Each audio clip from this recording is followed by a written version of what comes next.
कोई तुम्हारी निंदा करे ना, मेरे पागल परेशान मत हुआ करो, एक दीपक जला करके धन्यवाद दिया करो।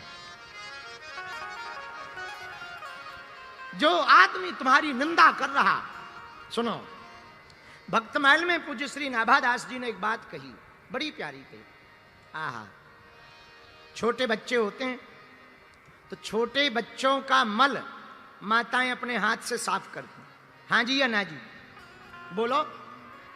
छोटे छोटे बच्चों का मल माताएं अपने हाथ से साफ करती हैं, उन्हें घृणा नहीं होती है। क्यों? क्योंकि बच्चा हमारा है, सुंदर दिखेगा, स्वस्थ रहेगा, बढ़िया दिखेगा, लोग उसको खिलाएंगे।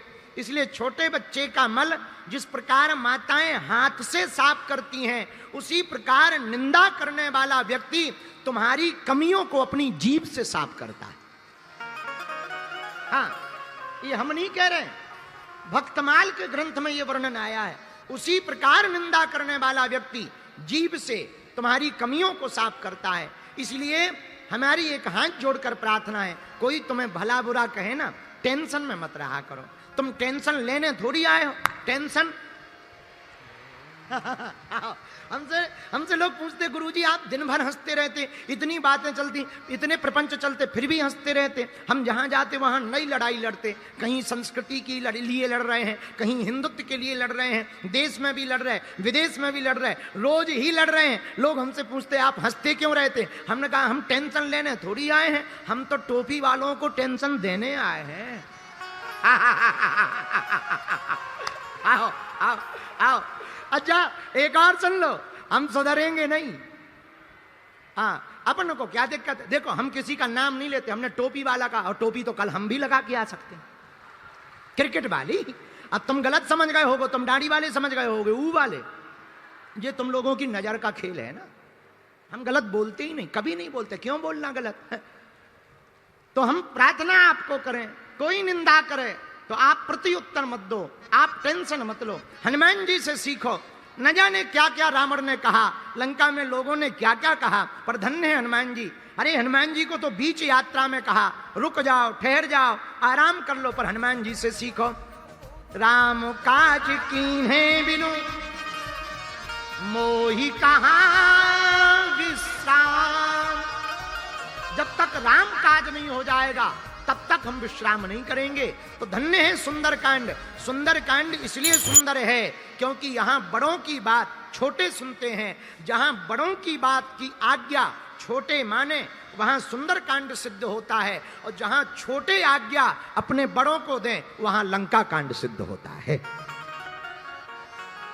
हनुमान जी महाराज जामवंत जी से पूछते क्या करना है, तब जामवंत जी कहते जो कल हमने कहा, इतना करऊं तात तुम जाई, सीतैं देखी कहाँ सूर्या। माता जानकी जी को देख करके वापस आ जाओ। हनुमान जी महाराज वचनों को सुनकर के प्रसन्न हो गए और सुंदर कांड प्रारंभ हुआ। चौपाई बड़ी प्यारी। जामवंत के वचन सुहाए, श्री राम जय राम जय जय राम, श्री राम जय जय राम। जामवंत के वचन सुहाए, सुनी हनुमंत हृदय अति भाई, और तभी लगी मोहि पर क्यों तुम भाई, सही दुख कंद मूल फल खाई। और हनुमान जी बोले जब लगी आवो सीतैं देखी। सुनो, हम लंका जा रहे हैं, आप लोग यहीं पर बैठ करके फल खाओ। तो जामवंत जी के वचनों को सुनकर हनुमान जी लंका जा रहे और कहे क्या रहे, आप लोग यहीं बैठो फल खाओ। तो किसी ने कहा कि हमें तो टेंशन है, तुम वापस आओगे कि नहीं आओगे, हम फल खाते ही रह जाएं। हनुमान जी बोले टेंशन मत लो, हम राम काज करने जा रहे हैं, और राम काज का फल तो मीठा ही होता है, तो मीठे मीठे फल खाओ, हम जा रहे हैं। और हम आएंगे कब? बोले सीतैं देखी, हम जानकी माता को देख करके ही आएंगे। जामवंत जी बोले देख के ही आना, कहीं विस्फोट मत कराना। ऑपरेशन सिंदूर का प्रचलन तो हनुमान जी ने ही शुरू किया है।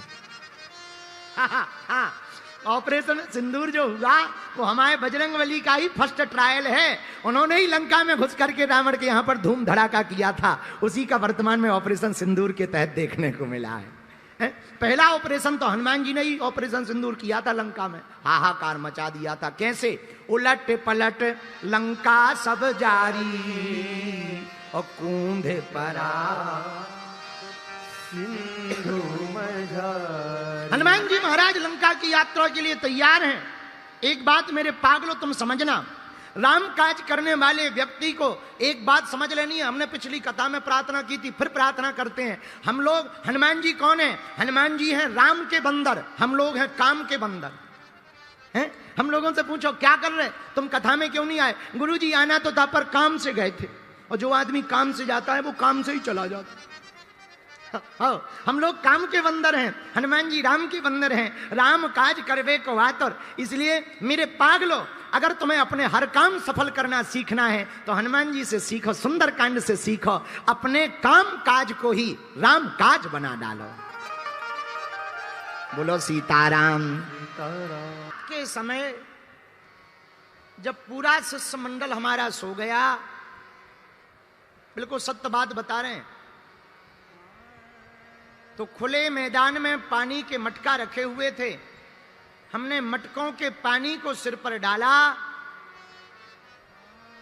और एक मटका में पानी भरा और सोचा हनुमान जी को जल चढ़ाया जाए, कम से कम अर्जी सुन लें, कोई मन में प्रेरणा दे दें, ताकि व्यवस्था बन जाए, ताकि हमारी चिंता दूर हो जाए। और जैसे ही हम मंदिर पर चढ़ने लगे, भैया चौथी पांचवी सीढ़ी पर जैसे ही पैर रखा, पूज्य श्री सन्यासी बाबा बोल पड़े, जा चिंता ना कर, कल सुबह तक तेरी व्यवस्था हो जाएगी। वहां पर मंदिर में भोले बाबा का मंदिर है धाम पर। भोले बाबा के मंदिर से बड़े हुंकार की गर्जना आई, जाओ तुम्हारी सुबह तक व्यवस्था हो जाएगी।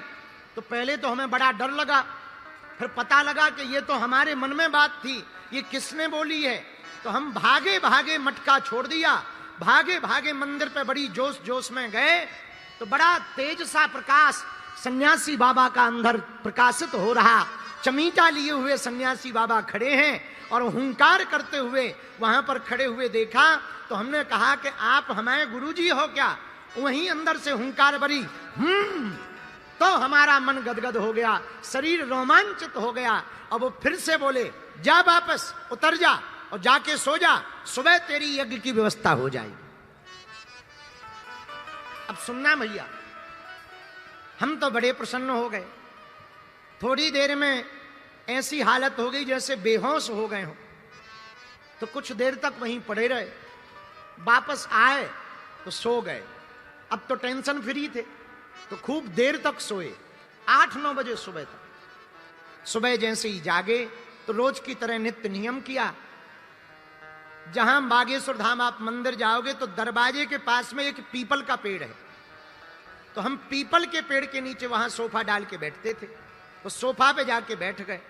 अब टेंशन तो दूर हो गई, गुरुजी ने कह दिया, पर ये नई मन में टेंशन आ गई कि आएगा कैसे। उस समय में बहुत ज्यादा भीड़ होती नहीं थी।